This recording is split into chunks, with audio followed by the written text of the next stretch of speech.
I don't understand. Like, so, and this is a common, oh, and about the 10 days, like, is it 10 calendar days, 10 work days? How's that 10 work? calendar days.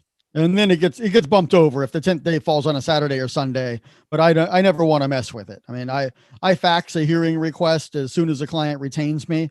And then I have proof that it was faxed, and the DMV will call my office 3 or 4 days later and we'll set up a hearing date, usually 3 months or so out. And in the meantime, my client gets to keep driving without any issues, valid temporary license, no restrictions until we figure out the hearing. Now, if we take a deal in court for a DUI, that will trigger a 6-month license suspension because of the DUI conviction.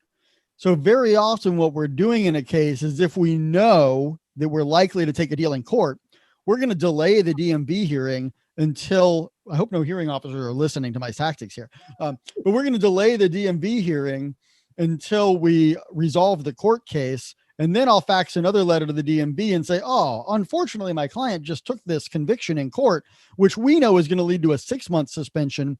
So we'll go ahead and cancel that DMV hearing and let the 4-month suspension from the DMV run concurrently at the same time as the 6-month suspension that's triggered by the court conviction. So now my client ends up with a 6-month total with an ignition interlock device, and doesn't miss a day of driving, rather than having 2 separate, a 4-month and then a 6-month later on, resulting in a 10-month mess.